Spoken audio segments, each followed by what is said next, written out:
Welcome back to the C Morning Show, everyone. We are fast approaching the halfway point of our program, which means it's almost time for our first discussion of the morning. And today's topic is something that is near and dear to us here at C Today and remains a global problem. And I'm sure you know what I mean when I say plastic waste. But Caroline, I want to ask you, what have you noticed in the differences in the way we've behaved over the last few years alone, now that we're more seemingly environmentally conscious? I think even how we adapt with reusable bags. Yeah, I think that would be first because I'm a woman. You know, I go to groceries. I mean, men and women to go groceries, and I think people are just you know, much more initiatively. They would bring their own reusable bags everywhere now. We're forced to do it, right? At the very beginning, it's like even if you forget, like, there's no more plastic here. Right, and then you have to pay for somewhat like a reusable bags or not, so that if you don't want to pay 5,000, 10,000, then you have to bring your own. That's right. Yeah, that was one of the big shifts, and then now I'm starting to notice like separated bins more commonly everywhere. And joining us today is actually someone representing a mobile app that was actually one of the pioneers of this movement just a couple of years ago. He is the CEO and co-founder of circular economy platform Octopus. So welcome back to the studio, Moehammad Ichsan, or welcome to the studio. Last time we spoke, we were online, right? Thanks for joining us here today. Yeah, happy to be here. Okay, so give us the update on Octopus. Well, when we first talked, you were basically just launching this platform. It was not available in Jakarta yet, but I noticed like last year that there was a drop point already here in South Jakarta, and basically you've made a lot of progress since. Can you tell us about it? Yeah, well, last time we talked, we were only available in Makassar in South Sulawesi, and we've just expanded to Bali, and currently we're already available in 12 cities in Indonesia. And 7 months ago, we've just expanded to Jakarta, and it's very good progress. And yeah, we are currently having more than 10,000 local trash pickers that using our app. We have also more than 250K of mobile app users, which is the household users. So yeah, it's been great for us. And whenever we speak to you, you're always talking about how this is not just an online app or it's just a recycling system. It's a circular economy. For our viewers who are still new to Octopus, can you explain what that entails? Yeah, well, Octopus, we're digitizing the informal waste collection, right? So basically what we do is we collect all type of recyclables, starting from plastics, cardboards, glass bottles, and currently we're also collecting electronic waste.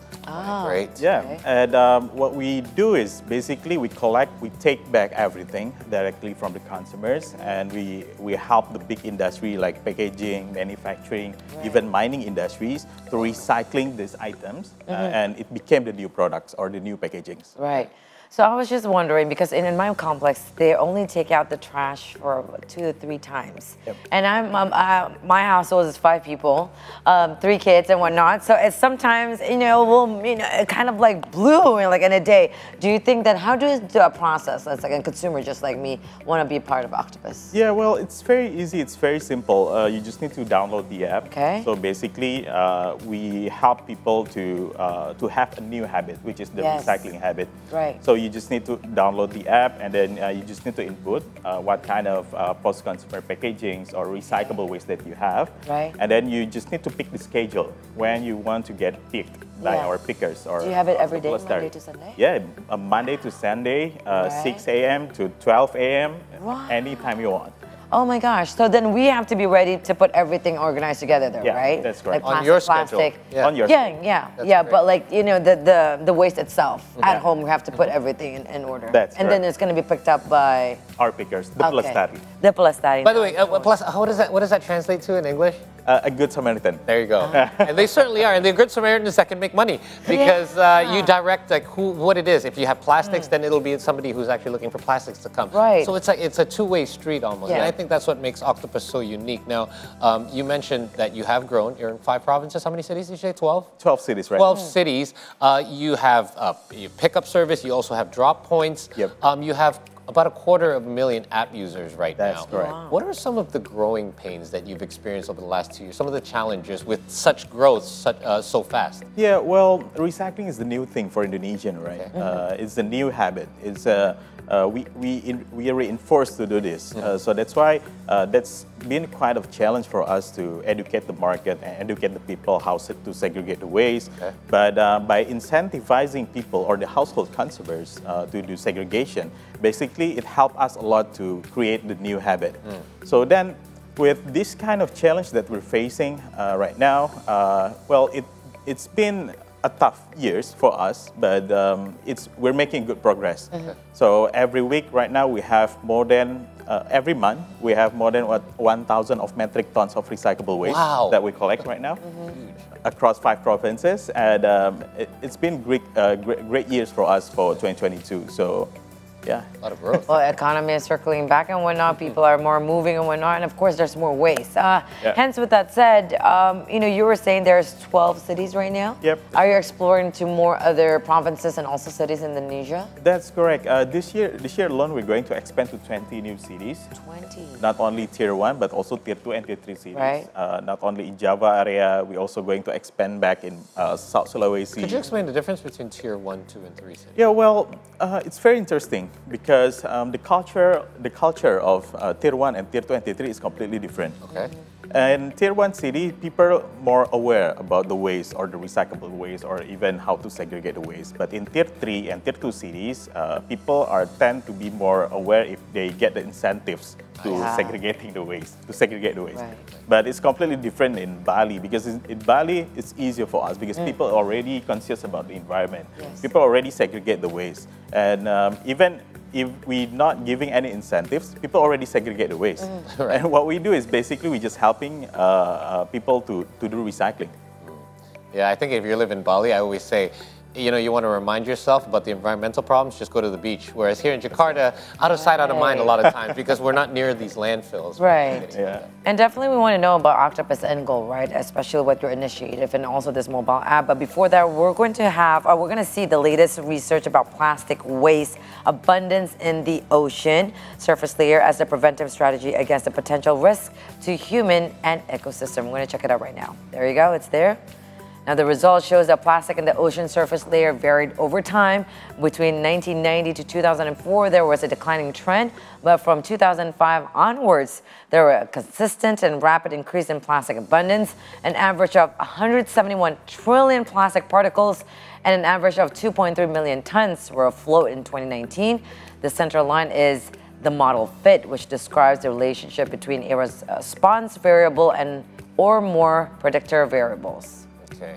Could you put that in layman's terms for us? Yes.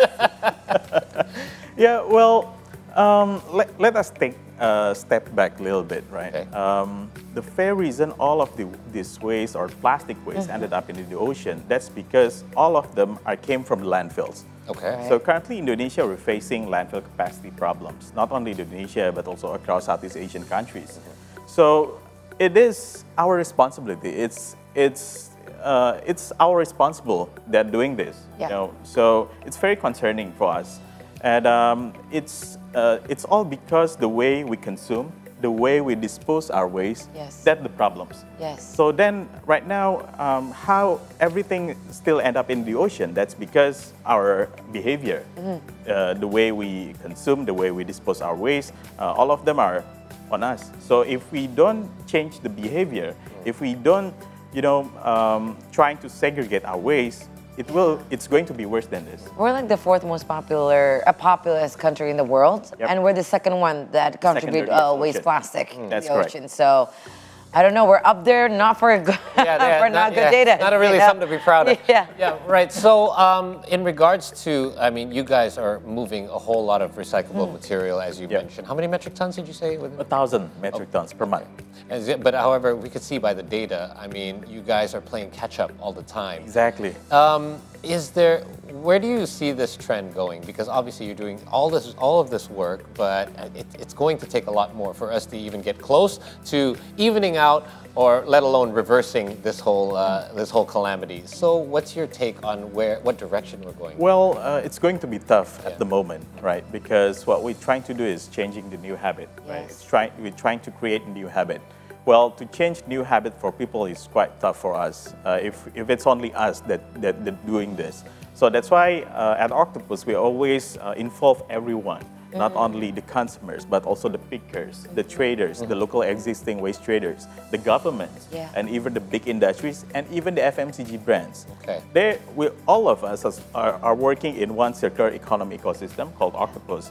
So then, Well, we've been making a good progress for the last 2 years. Well, we're hoping that for the next 3 years, everything is going to be changed. That's the hope, right? That's the hope. That's the end game, yes. That's the end game that we're hoping, right?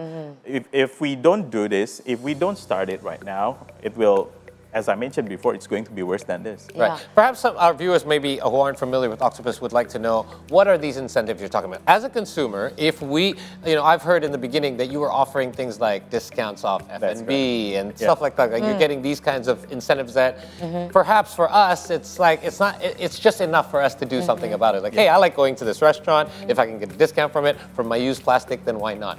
But on the other end, for those that you call the Good Samaritans, they're basically getting monetary value, correct? That's correct. For what they pick. That's correct. So, and you're working together with companies how in that end? Yeah, well, we started the company back in 2020, right? In 2021.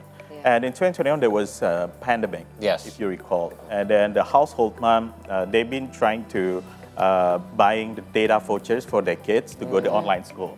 So basically what we do back then was we're helping them by doing recycling. They can buy the electricity tokens and also the data vouchers for the online school.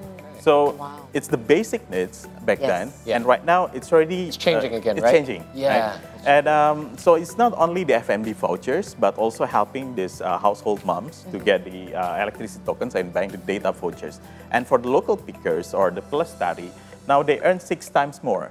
Oh, wow. Yeah, and some of them are also getting above the minimum wages in the area. Like in Bandung, they already get above 3.5 million rupiah. Oh, wow. Yes, and even one of them that in Bali, they earn amount 10 billion rupiah in 1 month. Oh my God. Okay. Yeah, that's the amount that they get.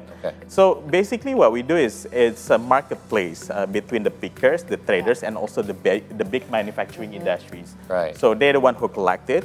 They can sell it directly through us. So basically Octopus, what we do, we aggregating them and we supply everything directly to the recycling or packaging industry. Definitely like an ecosystem right there. Yeah, that's an easier way to get wrap your head around. Right. But if we're talking about people that's tier 1, tier 2, tier 3, I think they have already kind of know, what we need to do in regards to waste management. But we see a lot of these right now still in Indonesia, street vendors. Yet alone in the capital city, I don't know about rural areas, I'm pretty sure there's a lot of them where they're still using plastic as the medium for them to put on the food or, drinks and whatnot. How can you change their mindset? Because these people are the one that's quite very hard for you to penetrate because plastic is still very cheap. It's a low profit margin as well. Yes. That you have, right? That's correct. That's correct. Well, if we recall that plastic basically, plastic used to be the solution, right, for the hygiene. If you recall, like that was 20, 25 years ago.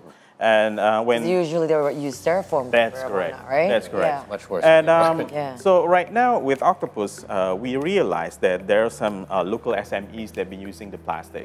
So that's why starting 2023, right now, we also involve the existing SMEs to earn more, to get more income by recycling their plastics or post-consumer packaging through our app. So then right now we work with almost 50 pilot project, 50 SMEs in Jakarta alone. So we work with local warteg, we work with, the photocopiers, some of the local SMEs. So we collect not only plastics, but we're also collecting the used cooking oil. Oh, great. Yep. Never know what to do with that. I've got like a pile of it sitting in the house. Amazing. Yeah, and now they earn like 5% to 10% more. By just starting like only 1 month. Yeah, I mean, again, if you get an incentive for that, right? Yeah, people would like definitely do it. Look, we're all most people are looking for a solution anyway. Of course, the last thing you want to do is like empty out the garbage every day. Yeah. By the way, you mentioned the pandemic. Throughout this shift out of the pandemic, have you noticed an increase in trash and recyclables as well? Yeah, well, during the pandemic, people are shifting. They used to be consuming all of this food and packagings back in the office. But in 2020 and 2021, they consume everything back at their house. And now they realize that they actually, producing a lot of waste in their house. So then after they realizing it, and then right now they try to recycle it. They use the app, they use the, any local waste bank, and because it's a government program as well. So then Yeah, it's a shifting process actually after the pandemic. Yeah, I can imagine because I remember like all of us were ordering delivery service That's at home, right. Yeah. and that was when we talked about all the time, like Right? all these plastic ties. There's all these Right. plastic, but now that we're shifting out of it, I don't know where we're at right now. Are we reducing our waste now because we're going to restaurants, we're eating out more, or are we actually just consuming more because the pandemic is over? Right? It's very difficult to tell, but obviously you're on the front lines of this all. What's coming up for Octopus? Are you planning to? I mean, we talk about awareness a lot. It's difficult. You can have the best app in the world, but if people don't have the awareness to use it, it's still a big challenge to get over that gap. So what is Octopus going to do to bridge that gap? Yeah, well, currently, as I mentioned before, right now we're working with all of the ecosystem towards the, creating a new habit. So then this year we're going to expand to 20 new cities. We are also adding more type of recyclables, and right now we even try to collect the non-recyclable one. Oh, okay. Like multi-layer plastics, single-layer plastics. So we try to collect all of them, and basically because for the household consumers, if we can provide them more of the SKUs or more of recyclables items that can be collected by us, it will create the habit. Absolutely. So then this year we're going to add more SKU or more recyclables or non-recyclables items, and we're going also to expand to 20 new cities in Indonesia. Awesome. Wow. That's Cannot very wait quick for that. growth. Yes. By the way, I always think, and obviously this is going to be not on your end of things, but I wish in schools, I think when it comes to awareness, I think we should just educate our young ones. Right. Because it's their future as well. Yeah. More importantly for them, and I think there should be something in schools. And communities too. There's a lot of youth communities, youth and development and whatnot. I think that's where you definitely, Octopus, gotta, your tentacles Get should your be tentacles out there. Good one. I see what you did there. All right. Anyway, it's great to catch up with you once again. Yes. Good luck to Octopus, and we look forward to seeing you in more and more cities. Definitely. Across Indonesia. Thank you very much. Thank you. All right, we're going to take a short break